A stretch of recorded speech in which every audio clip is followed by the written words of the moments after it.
Oye, Mateo, tengo una pregunta seria.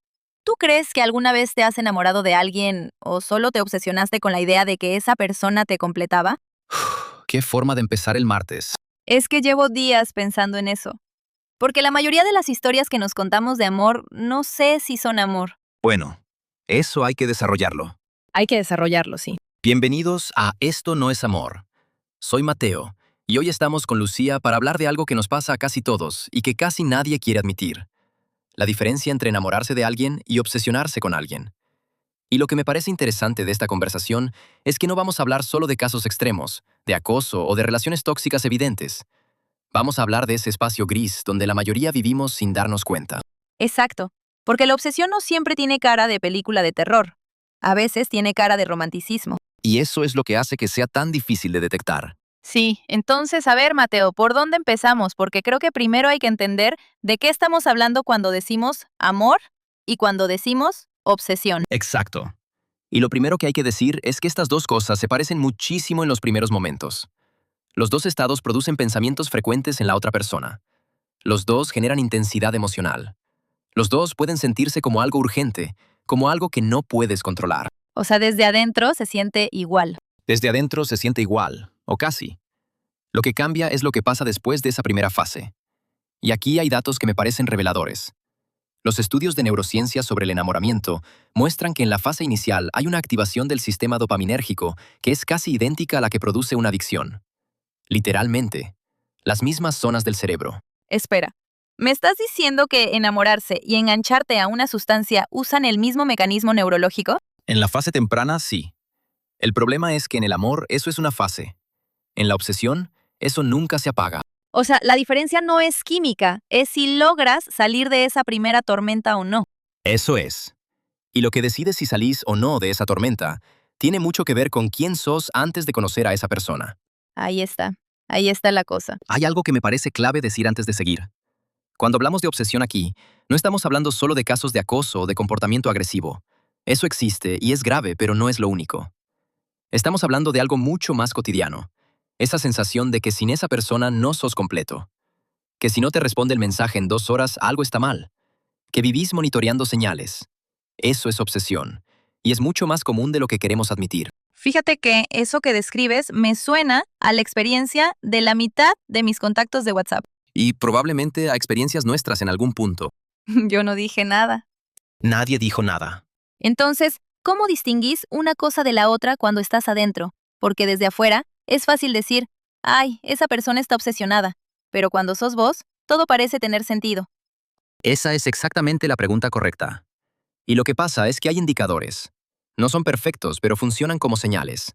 El primero, y para mí el más importante, ¿qué quieres para esa persona? A ver, explícame eso. En el amor genuino, te importa el bienestar de la otra persona aunque eso no te incluya a vos.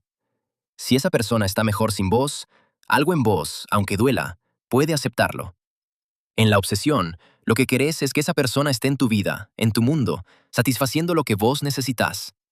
El bienestar de ella es secundario. Eso es muy fuerte. Porque suena muy feo dicho así, pero es que lo he visto. Lo he visto en relaciones de gente que conozco donde la persona dice te amo y lo que en realidad está diciendo es te necesito. Y esa diferencia es enorme. Es que mira, a mí me parece que ahí hay una trampa de lenguaje también. Porque usamos la misma palabra, amor, para las dos cosas. Y eso nos confunde. Totalmente. El idioma no nos ayuda. En griego antiguo había varias palabras para amor. Eros, que es el deseo, filia, que es la amistad profunda, storge, que es el amor familiar, agape, que es el amor incondicional. Nosotros colapsamos todo eso en una sola palabra, y después nos sorprendemos de que no nos entendamos. Claro, es que estamos todos hablando idiomas distintos y pensando que es el mismo. Exacto. Y cuando alguien dice, es que lo amo muchísimo, puede estar describiendo eros puro, que es intenso pero volátil, o puede estar describiendo agape, que es profundo y estable. Y desde afuera no sabes cuál es. ¿Y desde adentro tampoco? Desde adentro muchas veces tampoco. Esa es la parte difícil. A ver, voy a hacer una analogía que quizás no es perfecta, pero me ayuda a entenderlo. ¿Conoces esa sensación cuando tenés mucha hambre y ves comida y la querés? No porque la comida sea especial, sino porque vos tenés hambre. Sí, Creo que la obsesión funciona así. Vos tenés un vacío y la otra persona aparece y lo llena. y entonces la amás. Pero en realidad lo que querés es dejar de tener hambre. La persona es el medio, no el fin. Esa analogía es muy buena. Y hay investigación que la respalda. La psicóloga Dorothy Tenoff acuñó en los años 70 el término limerence para describir ese estado de enamoramiento obsesivo. Y lo que encontró es que la limerence, que sería ese estado de pensar constantemente en alguien, necesitar su reciprocidad para sentirse bien, interpretar todo lo que hace como señal, ese estado no depende tanto de la persona objeto como del estado interno de quien lo experimenta. O sea, si no hubiera sido esa persona, habría sido otra. En muchos casos, sí. Y de hecho, hay un dato que me parece fascinante y un poco triste. Las personas que tienen tendencia a la obsesión romántica tienden a enamorarse de alguien nuevo muy poco tiempo después de terminar una relación. No porque hayan superado la anterior, sino porque necesitan volver a tener ese objeto donde colocar la necesidad. Eso me rompe un poco el corazón. Porque imagínate lo solitario que es eso. Estar siempre buscando a alguien que llene algo que en realidad tiene que llenarse desde adentro. Y lo más duro es que la persona que está en eso generalmente no lo sabe. Cree que por fin encontró a alguien especial. Y lo que encontró es el próximo lugar donde poner el dolor. Espera, porque yo quiero que hablemos de algo que mencionaste antes y que no desarrollamos. Los indicadores desde adentro. Porque está muy bien que desde afuera se vea así, pero necesito saber cómo se reconoce cuando sos vos el que está adentro. Sí, vamos a eso. Porque creo que hay preguntas concretas que ayudan. La primera ya la vi. ¿Querés el bienestar de esa persona aunque no te incluya? La segunda, ¿cómo te sentís cuando no estás en contacto con esa persona? Si la ausencia de esa persona genera angustia constante, ansiedad, necesidad de verificar qué está haciendo, eso es una señal. En el amor estable, la ausencia puede generar añoranza, puede generar que la extrañás, pero no genera ese nivel de urgencia. La diferencia entre extrañar y necesitar. Exacto. Extrañar es suave. Necesitar es urgente. Y ya que lo decís así, creo que yo sé exactamente cómo se siente cada uno. Son texturas muy distintas. La tercera señal. ¿Quién sos cuando estás con esa persona? En el amor, tendés a ser más vos mismo. Porque hay seguridad. En la obsesión, o bien te perdés a vos mismo para hacer lo que esa persona necesita, o bien estás constantemente monitoreando si lo estás haciendo bien, si vas a decir algo que arruine todo. Es agotador solo de pensarlo. Y eso, justamente, es otra señal. El amor es generativo. La obsesión consume. O sea que si salís de un encuentro con esa persona sintiéndote más vivo, más vos mismo, eso apunta hacia un lado.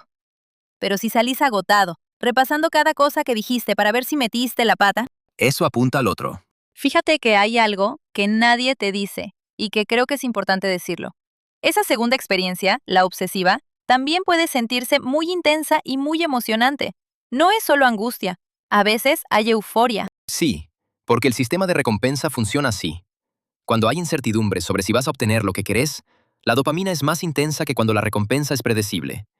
Es el mismo mecanismo de los juegos de azar. O sea que la intensidad que sentís con alguien que te hace sufrir puede ser más intensa que la que sentís con alguien que te da seguridad.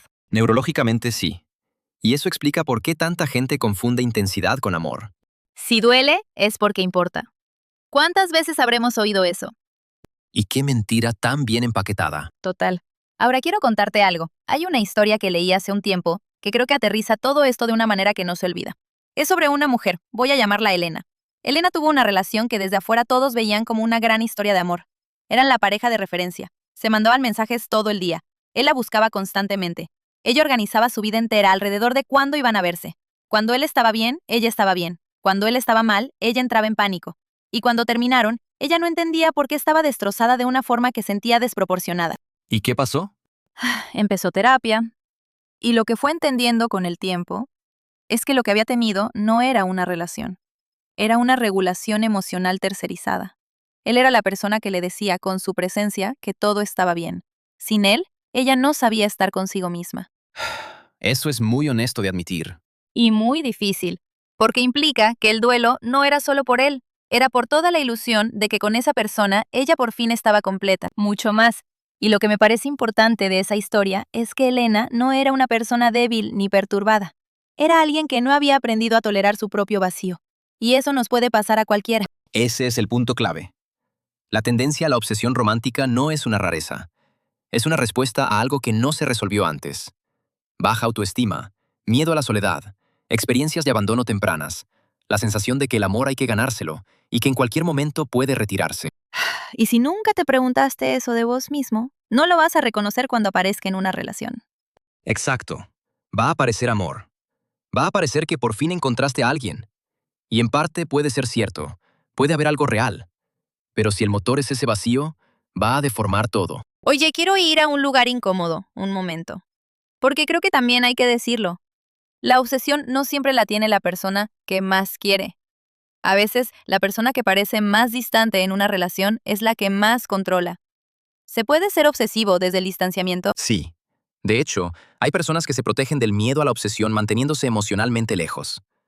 Pero esa distancia también puede ser una forma de control. Si no me acerco, tengo el poder. Es otra cara del mismo problema. A ver, explícame eso porque es contraintuitivo. Lo que pasa es que en relaciones donde hay un apego ansioso de un lado y un apego evitativo del otro, los dos están obsesionados el uno con el otro, pero de maneras distintas. El ansioso piensa constantemente en cómo acercarse. El evitativo piensa constantemente en cómo mantener la distancia. Ninguno de los dos está siendo libre. Los dos están reaccionando al otro todo el tiempo. O sea que la pareja independiente que dice yo no necesito a nadie puede estar igual de enganchada, solo que hacia el otro lado. Exactamente. La independencia compulsiva es otro tipo de dependencia. Eso lo tiro y dejo que cada uno lo procese solo. Sí, hay cosas que necesitan tiempo. Pero entonces, ¿qué hacemos con esto? Porque me parece importante no dejar la conversación en así funciona el problema, sin decir algo sobre qué se puede hacer. Porque si yo escucho esto y me veo reflejada en algo, ¿por dónde empiezo? Lo primero, y esto va a sonar básico, pero no lo es, la pregunta. La pregunta que usé antes como indicador, pero ahora como ejercicio. Cuando pensás en esa persona, ¿qué es lo que en realidad querés?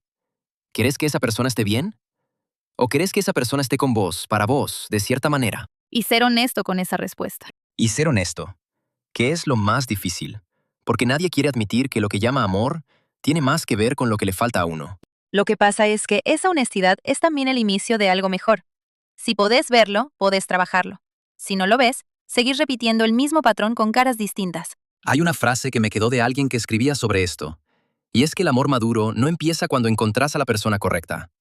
Empieza cuando dejas de buscar a alguien que te resuelva. Eso debería tatuarse en algún lugar visible. Tampoco hay que exagerar. Un poco de exageración está bien. Lo que también es importante decir, y creo que Lucía lo puede completar mejor que yo, es que esto aplica en este momento. En 2026, hay algo que complica todo esto de manera especialmente rara, que es la forma en que las apps de citas y las redes sociales están diseñadas para alimentar exactamente el mecanismo de la obsesión. A ver, sí, eso es real y es importante, porque el escroleo de perfiles, el sistema de matches, esta persona vio mi mensaje pero no respondió, todo eso activa el mismo circuito de incertidumbre que mencionamos antes, el que produce más dopamina que la recompensa predecible. Están literalmente diseñadas para que no puedas salir del estado de limerence. Es que fíjate, te lo pongo así. El modelo de negocio de estas plataformas no es que encuentres pareja y te vayas feliz. Es que te quedes adentro buscando. La búsqueda es el producto. Y eso significa que la persona promedio que usa apps de citas en este momento está siendo entrenada, sin saberlo, para relacionarse desde la ansiosidad y no desde la calma. Y después se pregunta por qué sus relaciones siempre empiezan con mucha intensidad y terminan en nada. Porque nunca salieron de la fase dopaminérgica. Nunca llegaron a lo que viene después. ¿Y qué viene después? Viene algo más quieto. Algo que no se siente como adrenalina, pero que es mucho más sólido. Viene conocer de verdad a alguien, con sus aburrimientos y sus contradicciones. Y elegirlo igual. Eso es lo que no vende. No, no vende. Pero es lo único que dura. Creo que lo que me quedo de todo esto es algo que suena simple, pero no lo es. La diferencia entre amor y obsesión no es la intensidad de lo que sentís, es la dirección. En el amor, la energía va hacia afuera, hacia la otra persona, hacia lo que es bueno para ella, para los dos, para lo que construís juntos. En la obsesión, todo vuelve a vos, a lo que necesitas, a lo que te falta, a lo que tenés miedo de perder. Eso está muy bien dicho. Y lo que me parece más importante de reconocer es que casi todos hemos estado en los dos lados en algún momento. No somos monstruos por haber obsesionado. Somos personas que todavía estaban aprendiendo qué es esto del amor. Y que podemos seguir aprendiendo. Que podemos seguir aprendiendo, sí, pero para eso hay que estar dispuestos a hacerse la pregunta incómoda. Esto que llamo amor, ¿qué tiene de mío y qué tiene del otro? Si esta conversación te dejó pensando en algo concreto, eso ya es suficiente. No hace falta tener respuestas hoy. Solo vale la pena empezar a preguntarse. Y si hay alguien en tu vida que necesita escuchar esto, ya sabes qué hacer. Sí. Y si lo que escuchaste hoy te resonó en algo que todavía no sabes cómo nombrar, quizás ese es el lugar por donde empezar. Cuídate mucho. Hasta la próxima.